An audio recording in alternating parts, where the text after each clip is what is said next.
Le chant des sirènes. Bonsoir, bienvenue sur le Chant des Sirènes, l'émission de société et d'actualité qui porte la voix des femmes sur Westrack Radio, la radio associative et indépendante havraise. Ici, on parle initiative locale, fait du moment, infos et chiffres clés. On tire des portraits, on s'interroge, on s'indigne, on pleure, on se marre, on se lève et on se casse. Et surtout, on parle des femmes. Et à chaque émission, nous, les sirènes, on ondule de toutes nos écailles pour remuer l'océan d'informations qui nous entoure et pêcher des sujets brûlants, des histoires passionnantes, révoltantes, des histoires de femmes et d'hommes qui œuvrent pour l'égalité, la fraternité et la sororité et parsèment notre monde d'humanisme. Ce soir, c'est la 98e émission. On approche du centenaire. J'ai jamais autant été excitée à l'idée d'avoir 100 ans. Et comme une fois par mois, nous sommes réunis autour des micros de Westrack Radio avec des sujets en tout genre. Et si vous voulez réécouter cette émission ainsi que les 97 émissions précédentes, vous pouvez partager à vos amis, votre famille, vos collègues, votre bouchère, votre boulanger. Sachez que le Chant des Sirènes est disponible en podcast sur toutes les plateformes et vous n'avez qu'à chercher le Chant des Sirènes Westrack Radio. Alors installez-vous confortablement, c'est parti pour 1 heure avec notre bande de sirènes de chic et de choc.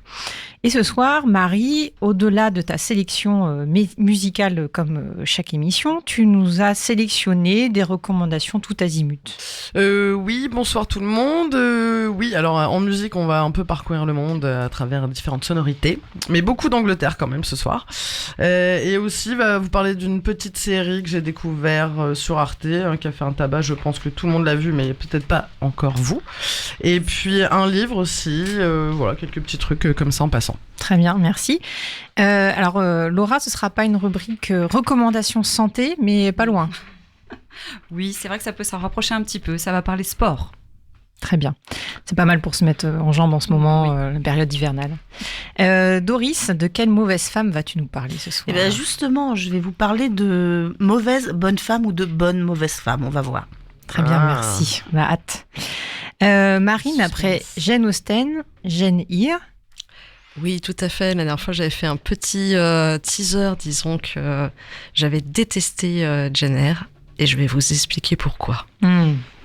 Et Ambre, bonsoir, bienvenue parmi nous. Bonsoir.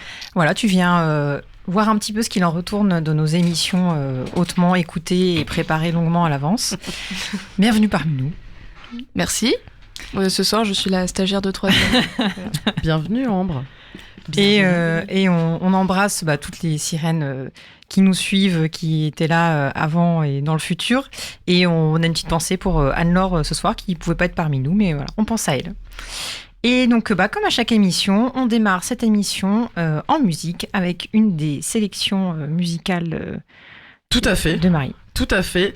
Eh bien, on va aller en Angleterre, on va traverser la Manche, la mer du Nord, et on va aller découvrir cette artiste originaire de Londres. Donc, j'ai pas trouvé grand-chose sur elle, à part qu'elle a une coupe un peu à l'anglaise, une coupe mulet. Sinon, j'ai rien trouvé vraiment sur elle. Elle a 8500 auditeurs par mois quand même sur Spotify, donc c'est un peu une découverte. Et elle s'appelle Shirt Straw, et on va écouter le morceau Sod Low. Si je le veux bien.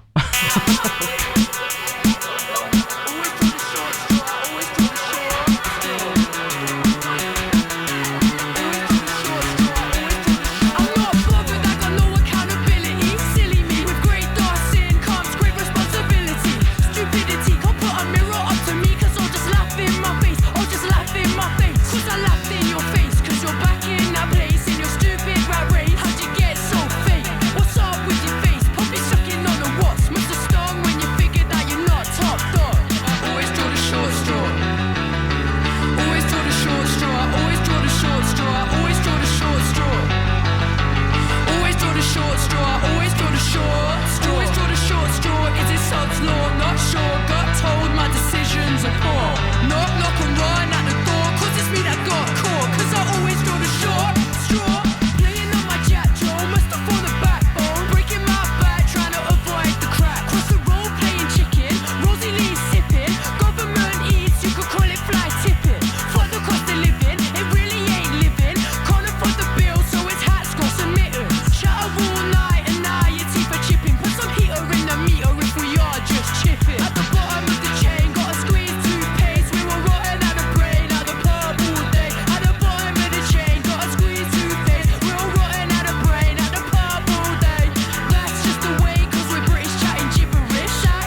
always draw the short straw. Is it Sod's law? Not sure. Got told my decisions are poor. Knock, knock and run out the door. Cause it's me that got caught. Cause I always draw the short straw. At the bottom of the chain, got a squeeze toothpaste. We were rotten out the brain, out the club all day. Used the bottom of the barrel, man, I'm throwing in the towel. Been playing all night, now your straws are running out. At the bottom of the chain, got a squeeze toothpaste. We were rotten out the brain, out the club all day. Used the bottom of the barrel, man, I'm throwing in the towel. Been playing all night, now your straws are running out. Always do the short straw, always do the short straw. Always do the short straw, always do the short. Vous êtes de retour dans le Chant des Sirènes sur Westrack Radio. C'était Short Straw, un des morceaux sélectionnés ce soir par Marie dans notre sélection musicale. Et pour continuer notre émission, enfin en tout cas pour l'amorcer notre émission, ce soir on va vraiment vous parler de beaucoup de recommandations, de choses qu'on avait envie de vous partager. En même temps c'est la bonne période, là on est en période pré-hivernale, dans une période où on est un peu propice à l'hibernation, on a envie d'être chez soi et de regarder des films, de lire des livres et de prendre un peu de bon temps dans un contexte pas toujours très drôle.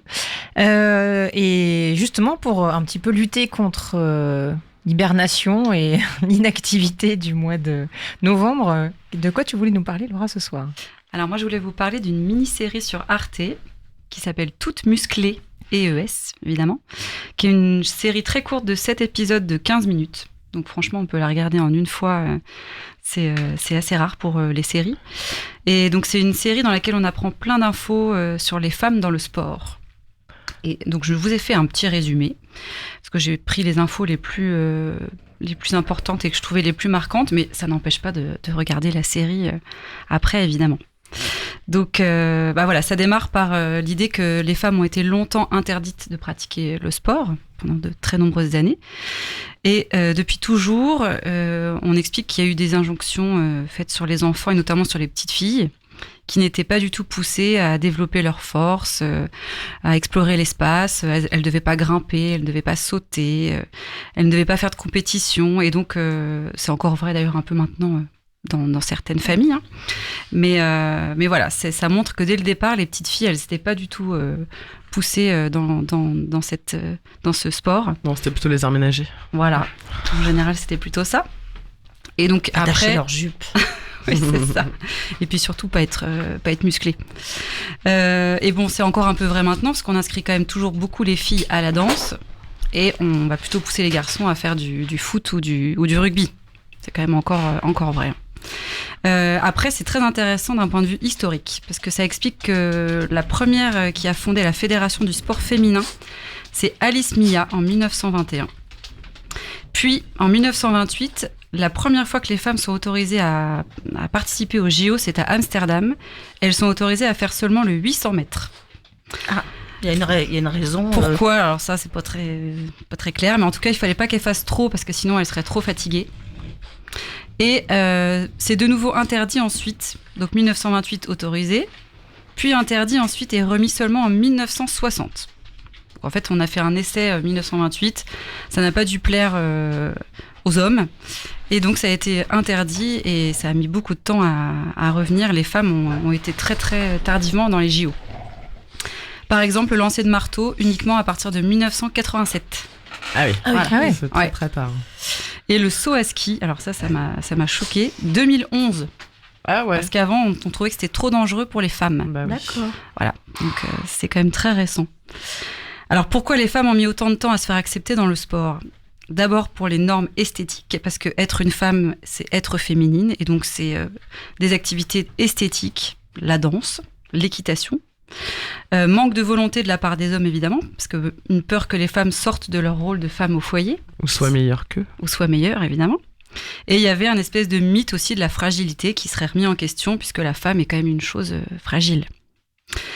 Et dernière chose, en effet, trop de performances. Donc, si elles deviennent performantes en sport, déjà, il y a une compétition avec les hommes. Et en plus, on doute sur le fait que ce soit vraiment une femme et que, voilà, finalement, que ce soit pas finalement un garçon manqué. Oui, comme il y a pu avoir des polémiques autour des sœurs Exactement. Williams, autour d'Amélie Amélie Mauresmo. Mauresmo, voilà. Il y a quand même beaucoup de femmes qui, en étant performantes, on a remis en question leur genre, et du coup, on a même fait des tests des contrôles de féminité Ouais. pendant un temps pour vérifier que c'était bien des femmes. C'est comment on fait un contrôle de féminité? Je pense que c'est avec un test de testostérone, voilà, pour vérifier que le taux est pas... Dans l'ADN aussi, j'imagine. Voilà, ça devait être des prises de sang, et puis voilà, vérifier qu'elles n'avaient pas trop de testostérone. Mais en effet, il y a eu encore récemment, parce qu'Amélie Mauresmo, elle avait été très embêtée par les remarques, et je pense aussi par des contrôles. Donc voilà, les femmes trop musclées, trop sportives ont des corps masculins, donc on les appelle garçons manqués. Ça vient mettre du trouble dans le genre, et ça plaît pas trop aux hommes. Du coup, certaines femmes se sont senties obligées de se féminiser sur le terrain. Le maquillage, une chevelure et surtout la tenue.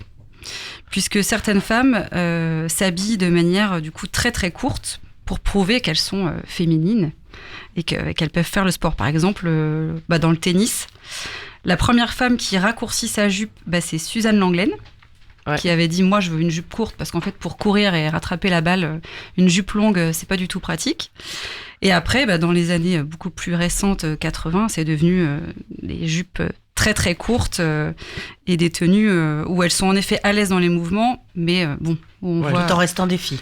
Voilà, c'est ça. Plus tard, justement, Serena Williams a voulu porter une combinaison à Roland-Garros. Ouais, noir, je crois. Voilà, qui recouvrait tout son corps. Et on l'a critiqué. Et ensuite, on a interdit carrément la tenue de la combinaison. Sûrement jugée pas assez sexy. Voilà. Donc, dès les années 60, les femmes sont plus déshabillées pour vendre sûrement et attirer le public masculin. Encore une fois, c'est le corps de la femme qui est utilisé comme un objet. Et dans les années 80, c'est carrément la liberté de la femme et la sexualisation du sport, avec par exemple les femmes qui se mettent à faire de la gym, comme Gym Tonic, avec Véronique et Davina. Et donc là, c'est vraiment très très suggestif, avec... On travaille que les fessiers, les abdos, et on met des tenues Et un générique où elle finit les seins à l'air, alors que c'est le dimanche midi. Tu vois, ça, elles prennent leur douche et on voit les seins. Encore mieux. Et Marine, une autre, Jane Fonda aussi, qui a pas mal initié l'aérobic. Ouais, c'est ça. Et je me souviens de Bernard Tapie. Oui, aussi. Et du fessier caleçonné de Bernard Tapie chez Véronique et David. Ouais. Ouais.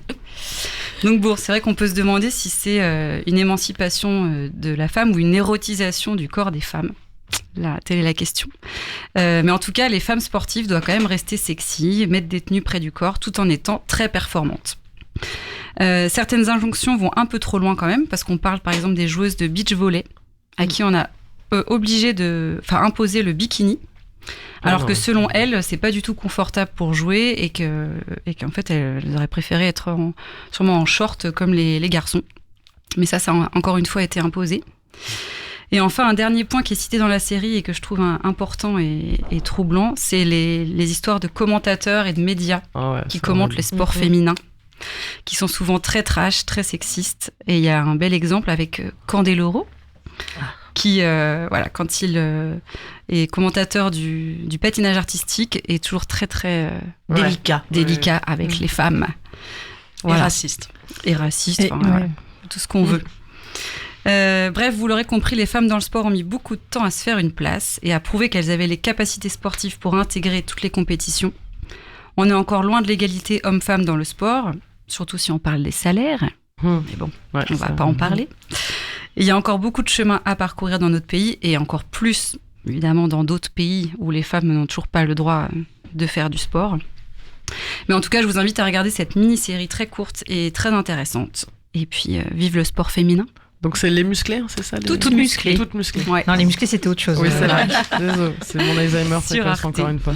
Mais tu vois, pour rebondir sur Candeloro, enfin, j'ai pas envie de rebondir sur lui, mais moi, quand j'étais gamine, j'étais fan de patinage artistique et j'adorais Surya Bonali. Et justement, elle explique à quel point elle a fait preuve, enfin, elle a vraiment été hyper forte comme femme sportive parce que non seulement elle était noire, donc déjà en premier, la question du racisme, Et puis, c'était une femme. Et, Elle était très costaud. elle était très, très justement Elle masculine. avait des belles formes. Donc, Ouais, c'est ça. elle rassemblait un peu tout ce que, c'était quoi les années 90, quoi, Ouais, tout ce qu'on pouvait à cette époque rejeter. Voilà. Tout à fait. Une petite bonne nouvelle tout de même, quand on regarde le foot, l'équipe 21, donc sur l'équipe 21, la chaîne, ou Canal Football Club le dimanche, il y a de plus en plus quand même de femmes qui commentent, qui font les interviews et qui vont même sur le terrain pour interviewer les joueurs, etc. Donc, bon voilà, on peut aussi noter les petites avancées. Il y a du progrès. Ouais, et puis côté football féminin aussi, c'est pareil, il y a de plus en plus une mise en avant du football féminin. Voilà, ça avance petit à petit, mais... Oui, c'est vrai. Coupe du monde de rugby, c'était une femme souvent sur le terrain qui interviewait à la fin les joueurs. C'est vrai. Eh ben merci Laura pour avoir fait la lumière sur ce documentaire, cette série documentaire d'Arte qui s'appelle donc Toutes musclées, qu'on vous invite à regarder. En effet, c'est une série très courte et bien menée sur la place des femmes dans le sport et il y a encore du boulot. Marie, tu nous as réservé encore une petite pépite musicale. Bien sûr, on va rester en Angleterre, on va juste descendre un peu au sud-est de Londres pour découvrir Lola Young qui a 22 ans. Pour elle, la musique c'est tout, ça l'aide à se comprendre elle et à comprendre le monde qui l'entoure. Plutôt désespérée en amour, elle déteste les fleurs à moins qu'elle ne soit morte. Elle ne peut pas rester assise pendant plus de 10 minutes, un peu comme moi, mais elle comprend son cœur et son esprit grâce à la poésie et à la mélodie. Si les ballades pop sont incontestablement son truc, la musique de Lola a un petit côté londonien renforcé par son amour du vieux hip-hop et du rap britannique. Elle a une voix cassée et rocailleuse que j'adore. On écoute son dernier single sorti en septembre dernier qui s'appelle Concited de Lola Young.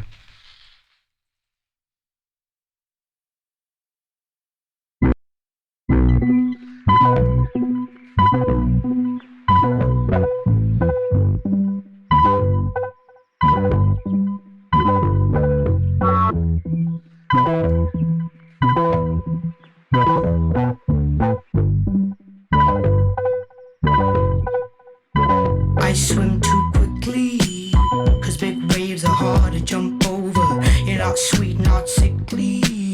You don't taste like nothing when I'm sober. And I already wanna die. You just make it like 10 times worse. And I heard that you tell the guys I'm the worst. You come round on Monday, and goddamn you stink like you've missed me. I find it funny, you don't close your eyes when you kiss me. And I'm sick of your puppy eyes. You said boy should never cry. Well, surprise, I bet no one's ever told you. You bought me some flowers, I gave them to someone else. Told me that you loved me, you're just talking to yourself. I don't wanna know, I don't wanna hear it. Let yourself out, you're so conceited. Yeah, you bought me some flowers, I gave them to someone else. Told me that you love me, you're just talking to yourself. And I don't wanna know, I don't wanna hear it. Let yourself out, you're so conceited. Yeah, you're fun too easy. You hide between the lines, but I read you. It's a pity I get off when I mislead you and say I don't want no other guy. Pretend I love your suit and tie. It's fun playing with a man's mind for once, and you say come over. Say please, I might think about it. You lost composure, and I don't think you ever found it. And I'm sick of your puppy eyes. You said boy should never cry. Oh, surprise, I bet no one's ever told you. You bought me some flowers, I gave them to someone else. Told me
Vous êtes de retour dans le Chant des Sirènes sur Westrack Radio pour la 98e émission ce soir. Et après cette sélection musicale de Marie, donc l'artiste Lola Young, on retrouve Doris qui va nous parler de Bonne Femme. Enfin, oui, voilà, de Bonne Femme.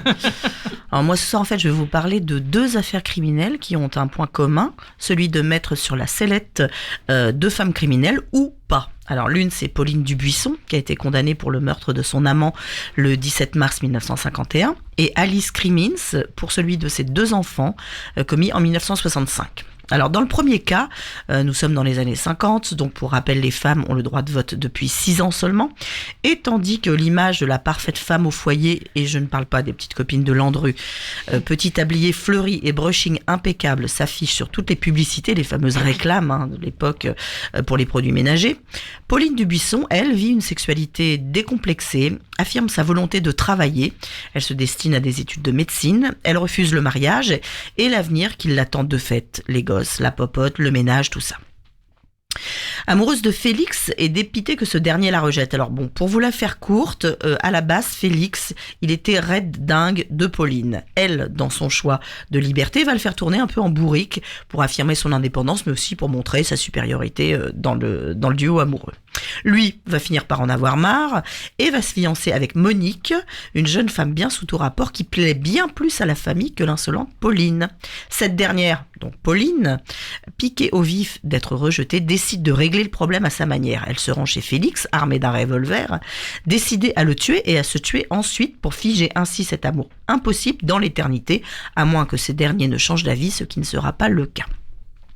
Alors Pauline va bien tuer Félix, par contre elle va se rater, ce qui va lui valoir logiquement un procès en assises. Alors ici, si le crime ne fait aucun doute et mérite sentence, force est de constater qu'au procès, ce n'est pas tant ce dernier qui est jugé, mais plutôt la personnalité de l'accusé. En effet, Pauline traîne derrière elle une sale réputation, notamment celle d'avoir eu la cuisse hospitalière avec les Allemands pendant la Seconde Guerre mondiale. Entrée comme aide infirmière à l'hôpital allemand de Dunkerque, elle devient même la maîtresse du médecin-chef de l'établissement, le colonel von Dominique, qui est un homme de 53 ans, donc une jeune femme avec un homme plus âgé. Bref. Et ça, au procès, ça ne passe pas. Bref, tous ces faits d'armes lui valent une tonte en bonne et due forme à la Libération et un passeport pour la calomnie ad vitam. Donc vous me direz qu'elle a un peu tendu le bâton pour se faire battre, Pauline. Sauf que ce que les juges ont totalement évincé du dossier, c'est que certes, si elle a couché avec des Allemands, alors qu'elle était toute jeune adolescente, c'est par l'entremise de son père Collabo qui, en tant qu'entrepreneur, vendait des contrats contre les faveurs de sa gamine. Alors je ne vais pas vous raconter toute l'histoire de Pauline, qui est à multiples rebondissements, mais je vais vous conseiller de lire La Petite Femelle, le livre de Philippe Généda, qui a repris l'intégralité de l'histoire pour mener cette fois une instruction à décharge, et on découvre petit à petit que Pauline n'était pas si salope que ça, et que certes elle a commis un crime, mais que sa vie comporte une palette de circonstances pour le moins atténuantes. Pauline a été jugée parce qu'elle était Pauline, parce qu'elle ne baissait pas les yeux en dépit des crachats. Sa tête a été sauvée par la seule femme du jury, d'ailleurs tous les autres hommes l'avaient condamnée à mort. Cette histoire est tout à fait passionnante, je ne peux que vous enjoindre donc à vous plonger dans le livre de Philippe Généda, et aussi je vous recommande de regarder le film La Vérité de Henri-Georges Clouzot, où Brigitte Bardot interprète magistralement une Pauline, alors elle n'est pas nommée telle qu'elle dans le film, donc une Pauline qui est acculée parce que trop belle et parce que trop libre. Voilà qui m'amène à évoquer un second livre et une seconde histoire, c'est l'affaire Alice Crimmins de la journaliste Anaïs Renevier. Contre-enquête également sur un fait divers qui s'est déroulé au milieu des années 60. Je vous fais le pitch vite fait. New York, été 1965, 2 enfants disparus sont retrouvés assassinés quelques jours plus tard et à quelques jours de distance dans des terrains vagues. Pas d'indices, pas de preuves, mais aux commandes des policiers catholiques et irlandais en majorité qui orientent rapidement leur enquête autour de la mère des enfants, Alice Crimmins, récemment séparée de leur père. Femme et divorcée, à cette époque, ça passe mal. Je vous propose d'écouter un court extrait d'une interview de la journaliste Anaïs Renevier qui donne le cadre de cette histoire. La figure d'Alice Crimmins, qui est la mère des enfants disparus, interpelle beaucoup, d'abord les policiers et puis très rapidement les médias, parce qu'elle a un mode de vie qui est jugé pour l'époque dissolu. Elle est séparée du père des enfants, elle fréquente beaucoup d'amants, elle sort, elle fait la fête. On est au milieu des années 1965, juste avant la seconde vague de féminisme aux États-Unis, et forcément sa figure va être un petit peu érigée comme une figure de sorcière, et pour la presse, c'est du pain béni parce que ça fait vendre de faire les gros titres sur une mère potentiellement tueuse et qui a, comme certains médias le disaient, une moralité de hamster.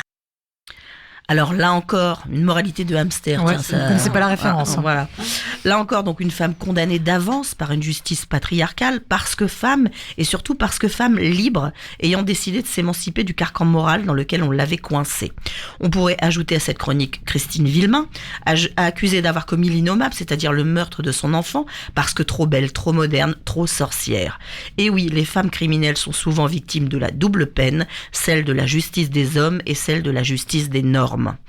Voilà, donc je vous recommande ces 2 livres-là qui sont vraiment tout à fait passionnants et le but c'est pas de se dire qu'elles ne sont pas coupables, le but c'est vraiment de se dire qu'elles ont été jugées pour ce qu'elles étaient, pas pour ce qu'elles avaient fait. Eh ben merci Doris. De rien. Encore un beau portrait.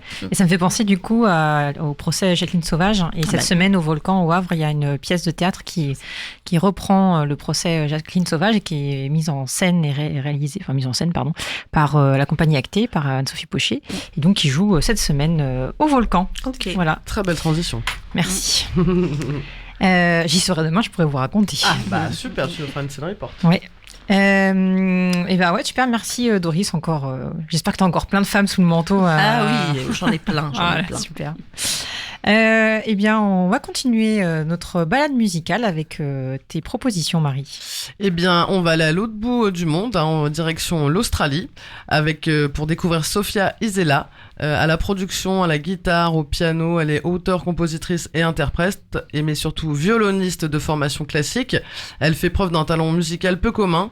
La jeune artiste a seulement 18 ans, elle a grandi en Californie, mais a passé son enfance à Taïwan, au Canada, en Louisiane et au Nouveau-Mexique. Bref, elle a pas mal crapahuté. Elle est maintenant installée sur la Gold Coast depuis 2 ans. Alors la Gold Coast, c'est en Australie, hein, c'est la côte est au-dessus de Sydney et en dessous de Brisbane, hein, pour les connaisseurs et connaisseuses. Et voilà, bref, c'est une musicienne, elle s'est bien installée dans cette ville locale de Brisbane. Et on va écouter, Sophia Isela avec le morceau Everybody Supports Women. Everybody supports women until a woman's doing better than you. Everybody wants you to love yourself until you actually do. It was something about her hair so perfectly fallen. She was nice and smart and funny and got everything she wanted. She's just charity. Isn't that the most obnoxious thing you've heard? Her popularity. She's too pretty for her own good. She's probably self-centered. We hate her and she's nothing. If everybody leaves her, then she had it coming.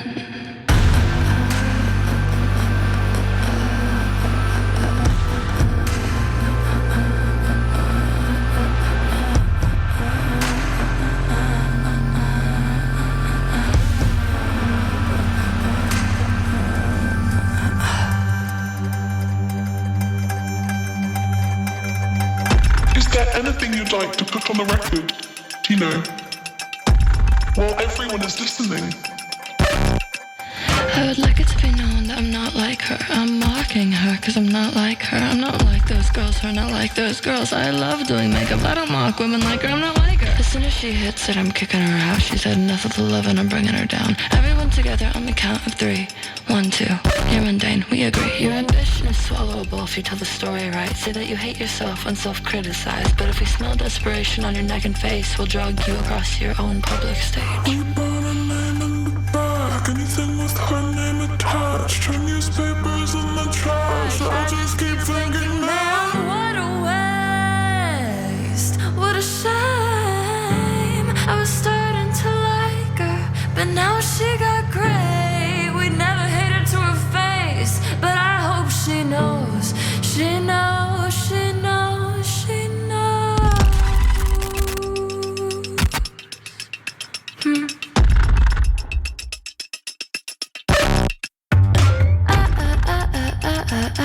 I don't like your tone. I don't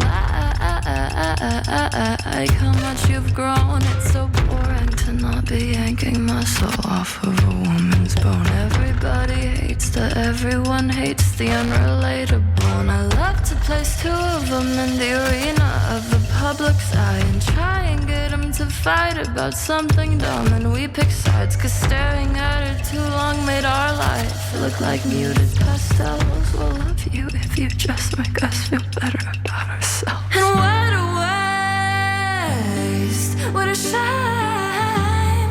I was starting to like her, but now she got great. We'd never hate her to her face, but I hope she knows, she knows, she knows, she knows. And what a pain. Watch her spit her name while she's turned the other side. We never told her to her face, but I think she knows, she knows, she knows, she knows. Everybody supports women till a woman's doing better than you. Everybody wants you to love yourself until you actually do. It was something about her hair so perfectly fallen. She was nice and smart and funny and got everything she wanted. She does charities and then the most obnoxious thief, her popularity. She's too pretty for her own good. She's probably self-centered. We hate her and she's nothing. If everybody leaves her, then she had it coming.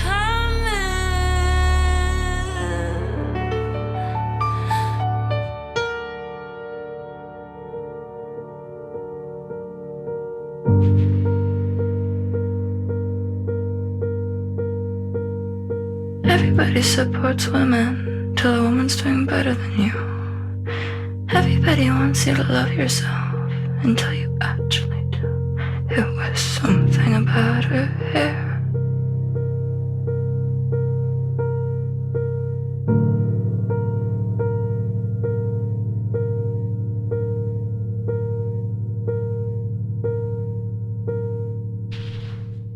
Everybody Supports Women, c'était Sophia Isela dans Le Chant des Sirènes sur Westrack Radio, un morceau sélectionné par Marie encore ce soir. Nous sommes toujours donc dans Le Chant des Sirènes et puis après avoir parlé de deux bonnes mauvaises femmes et des femmes dans le sport, nous allons vous partager des actualités et puis aussi des recommandations, des coups de cœur et donc avant ça, on va commencer par les news.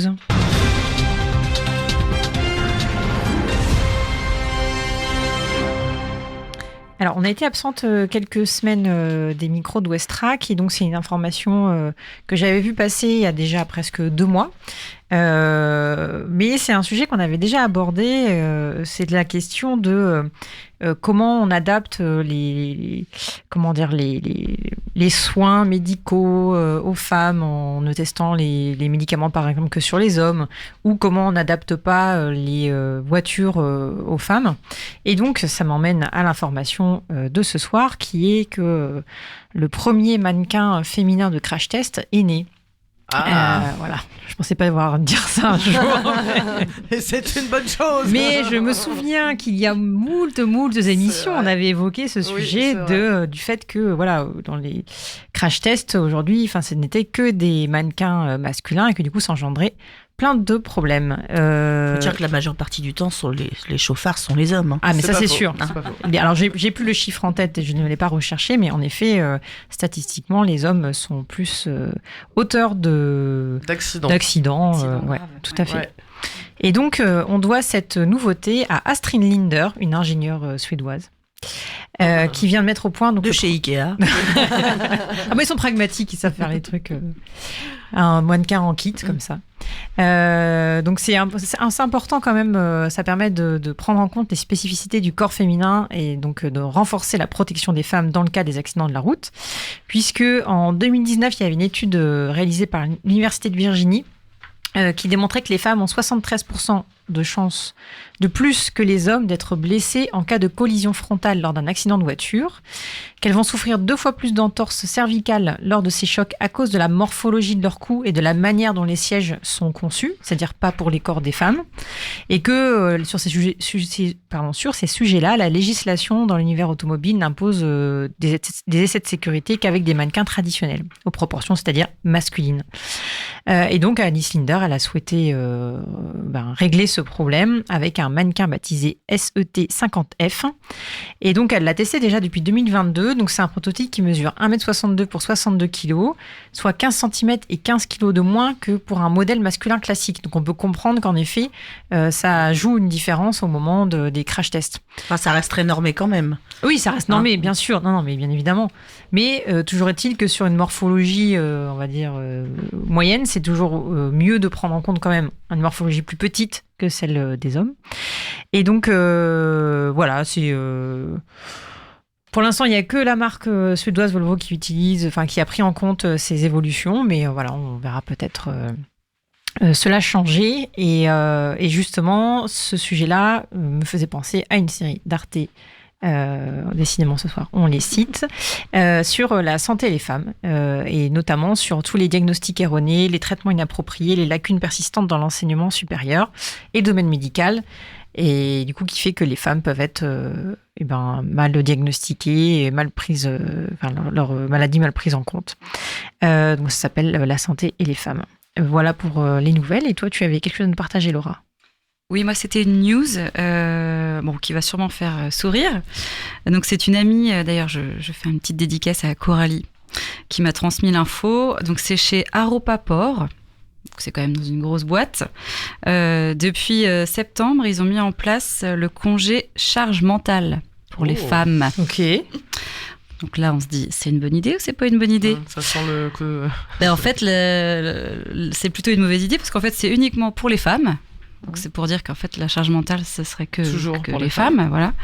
Et donc, justement, mon amie qui travaille là-bas, avec beaucoup de ses collègues, elles auraient le droit donc à 1 heure par mois, je crois. Non, une journée par mois de congé charge mentale, pour laquelle elle rentrerait chez elle faire la lessive, les repas, le ménage. Voilà. Okay. Donc elles se sont dit qu'elles allaient prendre évidemment cette journée et qu'elles iraient boire des pintes au McDead. Voilà, ce que je trouve une meilleure idée. Carrément. Donc voilà, ça paraît de leur part. Je pense que de la part du patron, il a dû se dire elles vont être super contentes. Elles vont avoir une journée en plus, juste c'est dédiée. La fausse bonne idée en fait. Qu'est-ce que je suis progressiste. Voilà. Mais en fait, c'est un peu la fausse bonne idée. Sinon, faut la donner à tout le monde, quoi. Bah oui. Aux hommes aussi. Voilà. C'était la surprenant. Ouais. Merci pour le partage. Marie, toi, tu voulais nous partager ce soir pas mal de coups de cœur que tu as eu ces derniers temps. Oui, déjà pour commencer, un podcast que j'ai découvert qui m'a vraiment bouleversé un petit peu quand même. Ça s'appelle C'est quoi l'amour, maîtresse ? Donc c'est une série documentaire de Lolita Rivet qui est produite par Binge Audio, donc qui date de 2023 et qui est diffusée dans Le Cœur sur la table, qui est un podcast créé par Victoire Tuaillon, qui avait fait Les couilles sur la table, etc. Et en fait, donc depuis que Lolita Rivet est devenue institutrice, en fait, elle a souvent été confrontée à des réflexions sexistes, à des insultes homophobes entre les élèves, voire à des agressions. Elle a aussi remarqué que ses élèves étaient assez ignorants et ignorantes en ce qui concerne leur corps et son fonctionnement. Donc pour tenter d'y remédier, elle a mis en place des séances d'éducation à la vie relationnelle, affective et sexuelle avec sa classe de CE1. Et elle les a enregistrées. Donc dans C'est quoi l'amour, maîtresse, elle mène l'enquête à quoi doit ressembler un enseignement à la vie justement affective adapté à des enfants de 8 à 9 ans. Pourquoi si peu d'élèves bénéficient de cours d'éducation à la sexualité en France alors que ça a quand même un enseignement obligatoire du CEP à la terminale depuis 2001. Alors pourquoi il y a tant de résistance en fait Donc elle a donné la parole à celles et ceux qui sont complètement opposés à cet enseignement à l'école, mais aussi à des psys, à des chercheurs et chercheuses qui nous expliquent pourquoi offrir une éducation complète à la vie relationnelle, affective et sexuelle, ça pourrait changer notre société tout entière. Et je vous le conseille vraiment, il y a 5 épisodes, ils sont super, d'entendre ces petits bouts là, parler de tout ça, c'est génial. Et il y a l'épisode 4 qui est assez poignant. On écoutera un morceau d'ailleurs qui passe dedans à la fin de l'émission. Et à écouter avec ses enfants ou pas ? Tu peux, je pense. Écoute-le d'abord avant. D'accord. Mais oui, je pense que tu peux l'écouter avec tes enfants. Et puis autre chose, donc j'avais lu un livre de ma copine Sylvia qui pour mon anniversaire m'offre toujours des livres exceptionnels. Et du coup j'ai commencé et j'ai fini parce que je l'ai dévoré. Le livre qui s'appelle Panorama. Donc c'est un roman dystopique sous verre, hein, ou l'utopie effrayante selon Lilia Hassen. Donc c'est un roman à tiroir sur le cauchemar d'une transparence poussée jusqu'à l'absurde, où quand l'utopie devient un enfer. Donc c'est un peu construit comme un thriller. Le livre met le lecteur sous tension dès les premières pages, hein, t'es direct dedans. Le futur imaginé par Lilia Hassen est orwellien, glaçant d'hypocrisie, de violence contenue, où la pierre a cédé la place au verre. En fait, ils vivent dans des maisons... En fait, le pitch, c'est la justice française, donc ça se passe en France, la justice française ne fait plus son travail, et ne le fait malheureusement pas très bien, en tout cas même actuellement, toutes les victimes commencent à se rebeller, et il y a un youtubeur en fait qui a été victime d'abus sexuels de son oncle. Et il porte plainte, etc. Il n'y a pas de poursuite et il décide de demander à ses abonnés s'il doit faire justice lui-même. Donc évidemment, il y a ses abonnés qui disent mais oui, vas-y, ni une ni deux, le mec il descend, il va chez son oncle, baf, il le poignarde. Donc c'est pas ça alors. Hein. Il le poignarde. Non mais parce qu'on me voit pas. C'est pour ça. Il le poignarde. Comme ça. Et du coup il y a plein de femmes, tous ses abonnés commencent à le défendre, etc. Il y a des manifestations, ça commence à dégénérer. Et il se passe une semaine qui s'appelle la Revenge Week où toutes les victimes vont tuer leur bourreau. Donc ça va du harcèlement au travail, etc. Tout le monde fait n'importe quoi pendant une semaine, mais tout le monde bute tout le monde. Et à la fin de la semaine ils disent non mais là faut arrêter. Donc les juges jettent leur robe et disent non mais c'est fini, l'injustice maintenant c'est fini, on arrête ça. Tous les gens qui ont tué des gens sont acquittés entre guillemets de cette semaine. Et il décide que tout est voté par des comités de quartier, un peu des voisins vigilants et tout ça. Et la super idée d'un architecte, c'est de tout détruire et de construire des maisons en verre, où tout le monde peut observer tout le monde. Et donc il y a plein de quartiers, les quartiers riches, c'est un peu Ikea, où tu te balades et tu surveilles tes voisins. Enfin, il y a juste un lit qui a un espèce de sarcophage, où quand tu t'allonges, tu appuies sur un truc pour dire que tu es OK pour fermer le sarcophage et dormir à côté de ton conjoint ou ta conjointe. Et voilà, ça devient un monde un peu comme ça où tout le monde observe tout le monde. Et les toilettes alors ? Et bah les toilettes c'est pareil, je crois que je sais plus, faudra que tu lises le livre. Mais voilà, et dans ce monde dystopique, donc il y a des quartiers aussi évidemment défavorisés où ils ont renoncé à ce truc en verre. Et bref, il y a une famille qui disparaît avec leur fils et c'est impossible que quelqu'un disparaisse dans ce monde et voilà, c'est le pitch un peu du truc. Elle est très très bien, très très bien. Oui, ça a l'air super. Ouais. Est-ce que tu veux qu'on garde ta dernière recommandation pour plus tard, pour la fin ? Ouais, carrément. Parce que c'est pas mal de finir là-dessus. Tout à fait. Et bien justement, voilà, on va faire une petite pause après une première partie sur toutes ces recommandations. Voilà, comme ça, on vous arme pour ces longues soirées d'hiver avec des séries, des films, des podcasts.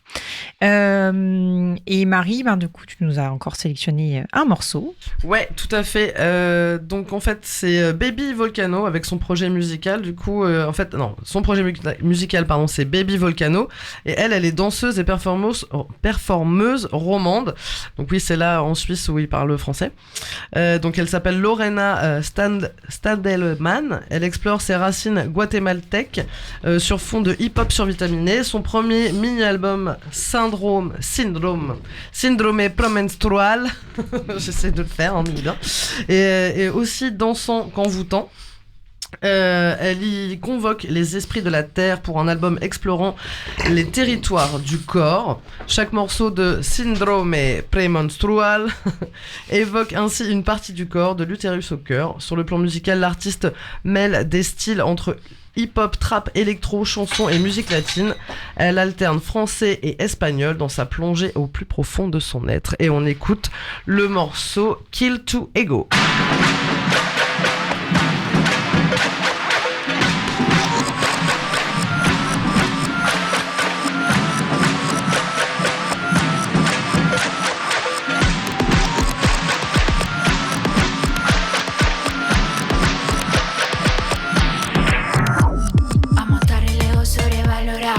Hipocresía en el mismo combo. 2 por 1 pa' perder la cara. Arráncatela con la 2 más.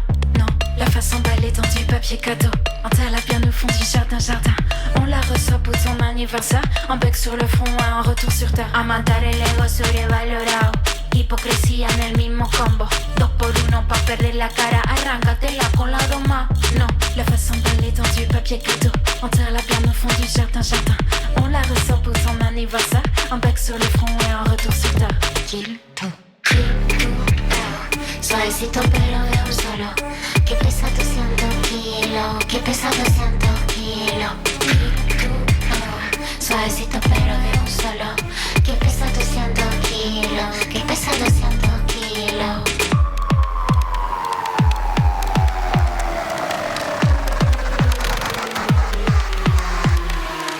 Menos mambo, más gozadera. Menos mambo, más gozadera. Menos mambo, más gozadera. Menos mambo, más gozadera. Baby, no me malinterprete. Brillar no tiene nada que ver. Compose tu propio ego, que en la huerta te sale de todo. Y'a qu'à regarder où on en est. On n'est pas le royaume de la sobriété. Sans se flageller du matin au soir. Kill ton ego, il est déjà trop tard. El ego bien puesto. Vamos bailando por la calle. El ego bien puesto. Vamos bailando por la calle. El ego bien puesto. Vamos bailando por la calle. El ego bien puesto. Vamos bailando por la calle. Suavecito pero de un solo. Que pesa 200 kilos. Que pesa 200 kilos. Suavecito pero de un solo. Que pesa 200 kilos. Que pesa 200 kilos. El ego bien puesto. Vamos bailando por la calle. El ego bien puesto. Vamos bailando por la calle. El ego bien puesto. Vamos bailando por la calle. El ego bien puesto. Vamos bailando por la calle.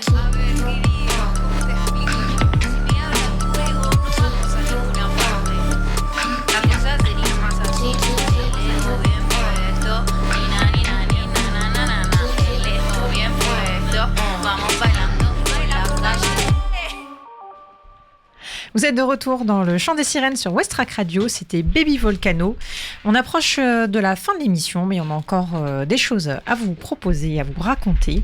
Et notamment, Marine, tu nous avais promis, lors de la dernière émission, après vraiment une déclaration d'amour pour Jane Austen, de nous parler d'une autre Jane ce soir. Voilà, je vais vous parler de Jane Eyre, de Charlotte Brontë. Voilà, et pourquoi je déteste Jane Eyre. C'est un livre ? C'est un livre, oui. C'est le livre de Charlotte Brontë, sœur d'Émilie Brontë, qui a écrit Les Hauts du Relevant, et sœur aussi de Émilie Brontë, que je n'ai pas lu. Voilà. On vous invite à réécouter vraiment le passage de Marine lors de la dernière émission, donc qui était la 97e émission. Vous comprendrez, je pense, encore plus le contexte de cette intervention. Alors, pourquoi je déteste Jane Eyre ? Il y a des livres qui nous tombent des mains, chiants, mal écrits. Je ne citerai personne. Bonsoir Marc Lévy, c'est facile. Il y a les livres que je trouve personnellement abjects et qui non seulement sont abjects mais en plus sont très mal écrits. Bonsoir Houellebecq. Alors c'est vrai Michel, tu es redondant. Un homme de 40, 50 ans qui a envie de niquer mais n'y arrive pas parce que les femmes, les arabes, cool. Prix Goncourt, un incel qui utilise des verbes, c'est incroyable. Mais je vais en revenir à mon sujet. Jane Eyre de Charlotte Brontë ne rentre pas dans ces deux catégories. Il n'est ni chiant, ni abject, ni mal écrit. C'est même un très bon livre. Et pourtant, je le déteste. Pourquoi ? C'est une question de contexte. Un contexte plein de sang, de larmes, de déception et d'amour perdu. Rien que ça. J'ai 12 ans. La bibliothécaire de mon quartier, que j'adore, coucou Anne-Marie, me le conseille. Anne-Marie, c'est mon modèle. Déjà, elle a un nom de bibliothécaire. Elle a un chignon, des lunettes et un gilet. Alors, vous ne me voyez pas parce que la radio, mais je suis devenue Anne-Marie. Chignon, lunettes, gilet, tout pareil. Je faisais partie du club de lecture de la bibliothèque. Mon adolescence était si sauvage. Bref, Anne-Marie me conseille de lire Jane Eyre. C'est une belle histoire d'amour, me dit-elle. Ça tombe bien, j'aime bien l'amour. Et je suis régulièrement amoureuse. D'à peu près tout le monde. L'adolescence. Vous savez. J'emprunte donc le livre pleine d'espoir. Il se trouve qu'au moment où je commence le roman arrivent mes premières règles. Voici pour le sang. Je suis coincée au lit avec un énorme mal de bide et je me demande si les règles, c'est vraiment une bonne idée. D'autant que je suis en vacances et que je ne peux pas aller à la plage ni sortir de ce satané lit. Ce qui est un vrai problème. En effet, je suis en vacances chez une amie de ma mère. Et l'amie de ma mère a un fils. Brun, grand, ténébreux, 17 ans, ne me calculant absolument pas. À 12 ans, je suis en peine. À 37, je me dis « ouf ». Tant pis, je vais vivre une passion littéraire. Et là, première déception. Jenner a vraiment une vie de merde. Maltraitée pendant son enfance, elle est envoyée en internat où elle est, attention, personne ne s'y attend, aussi maltraitée. Sa meilleure amie meurt de la tuberculose. Et il y a une épidémie de typhus. Voilà. Mais après, ça va mieux. Donc, ouf. Après avoir fait ses études dans cet internat, Jenner y devient professeure. Mais ça l'emmerde un peu. Elle veut voir le monde, être libre. Donc elle va devenir préceptrice pour les enfants de Monsieur Rochester. Bon, ça a mis le temps, mais l'histoire d'amour peut commencer. Rochester est plus vieux, pas très beau, déception intense, mais il est aussi mystérieux et ténébreux. Ok, il coche les cases. Mais je le sens pas. Il y a un truc qui me gêne. Et puis cette immense demeure pue un peu quand même. La pauvre Jenner entendait pas la nuit et pense qu'il y a un fantôme. Alors Rochester et Jenner tombent éperdument amoureux et décident de se marier. Sauf que, problème, en fait Rochester est marié. Lui qui disait que sa femme était morte. En fait, il l'avait juste enfermée dans le grenier. Donc, résolution du paranormal. Il s'agissait seulement de sa femme. Ouf. Mais attention, il l'a enfermée parce qu'elle est folle. Donc ça va, c'est justifié. Et là, Jen prend la seule bonne décision. Elle délivre la femme, dénonce Rochester et ouvre le premier planning familial. Non, évidemment que non. Mais elle prend quand même une bonne décision. Elle se barre. Je suis plutôt contente qu'elle se barre de là. Je ne vais pas tout vous raconter parce que là, c'est le passage qui est un peu chiant. Mais à la fin, elle retrouve quand même le monsieur dont la maison a brûlé parce que la femme folle y a mis le feu. Elle était vraiment folle, donc c'était vraiment justifié. Oh là là. Il a les mains brûlées et a perdu la vue, mais il s'aime et c'est bien. Et même qu'il retrouve la vue d'un œil grâce au pouvoir de l'amour. Fin. Et là, je me demande, mais qu'est-ce que c'est que ce bordel ? Pourquoi m'avoir vendu ça comme une histoire d'amour ? Ce ne sont que des couches successives de violence où une gamine qui n'a connu que le deuil, l'abandon et la violence tombe amoureuse d'un sac à merde, manipulateur qui a enfermé sa femme dans le grenier. Je suis très déçue. Parce que je ne pensais pas que l'amour, ça pouvait être ça. Je ne regarde plus le fils de l'ami de ma mère. Je te vois, grand beau gosse ténébreux. Sûr que tu as une femme folle enfermée dans le grenier.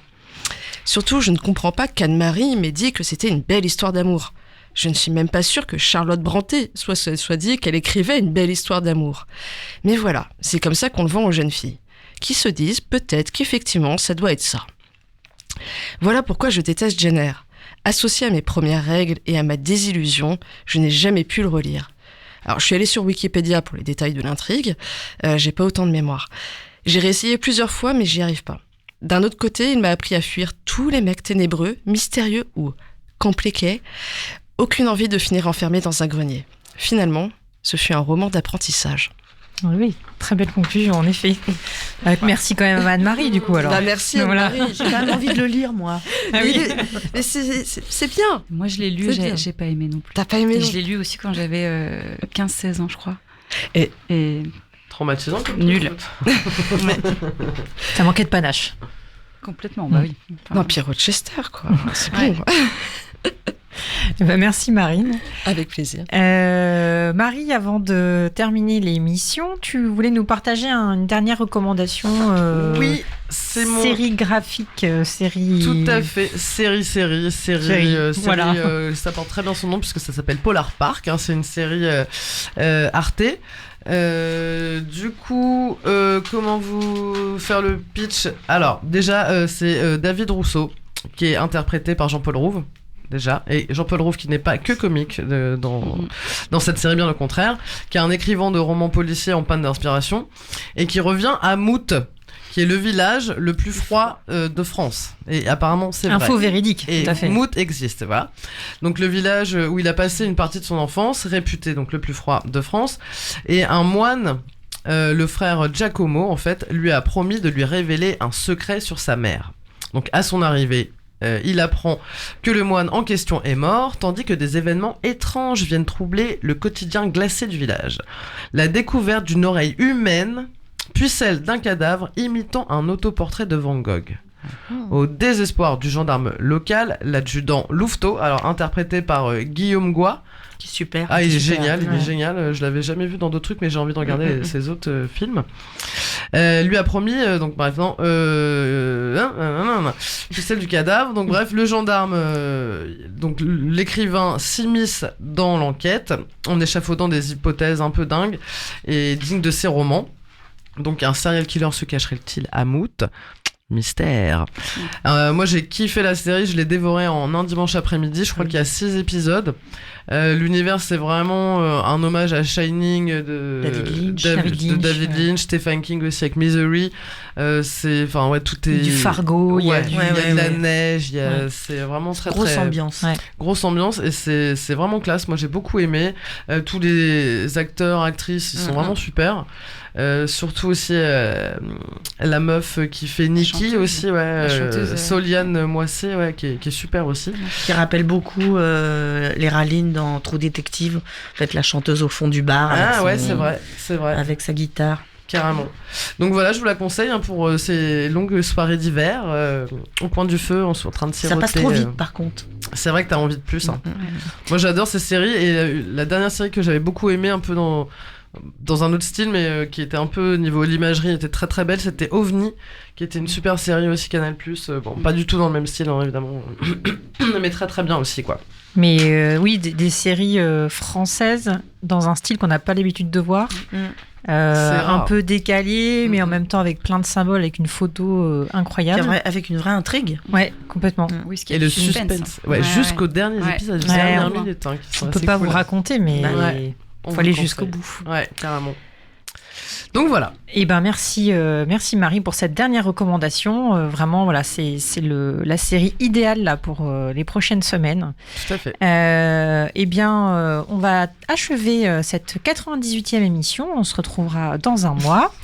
Et avant de se quitter, Marie, tu vas nous partager un dernier morceau. Et voilà, et on se retrouvera pour la 99e émission au mois de décembre. Oh là là. Donc oui, on va écouter pour finir un morceau de Maylan. Alors je crois que ça se prononce Magellan, mais bon.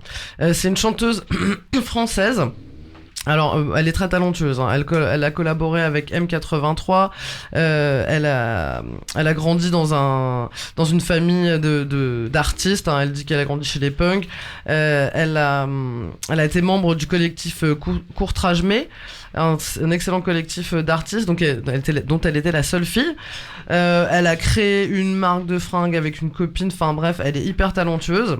Et elle se revendique des influences de Lauryn Hill, entre autres, Suzanne Vega, etc. Et elle est surtout engagée auprès d'associations pour la protection des enfants, comme l'Enfant Bleu ou la Maison des Femmes.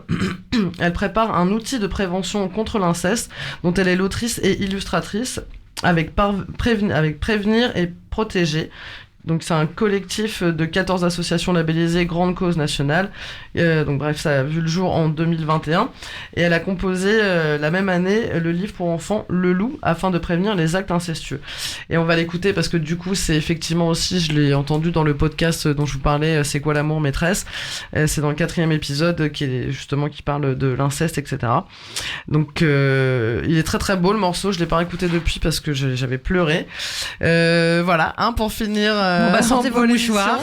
On vous embrasse et on écoute le loup de Maylan et on se retrouve au mois de décembre. Ouais, à bientôt. Salut. À bientôt. Salut. Ciao. Ciao.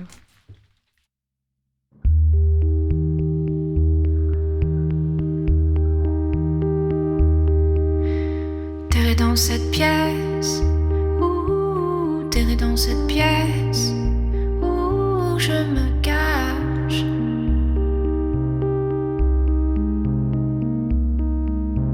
Je suis prise au piège, surtout je suis prise au piège, surtout quand je me lave.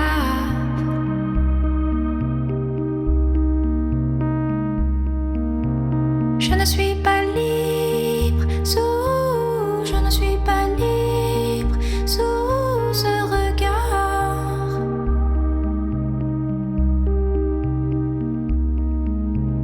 Et sur le qui-vive, toujours, et sur le qui-vive, toujours ça me gâche.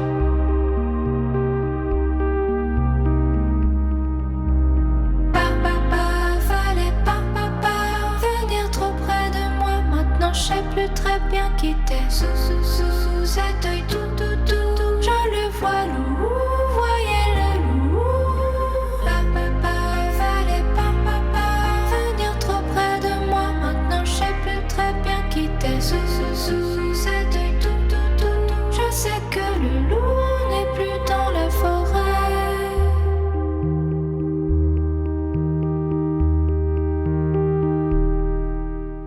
Regardant mes plaies, j'avoue, regardant mes plaies, j'avoue, c'est plus grave.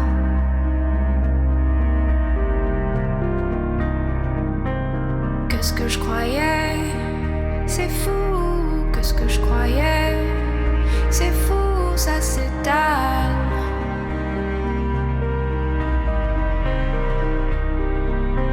Je vais pas dire merci pour tout, je vais pas dire merci. Au secours, je peux pas.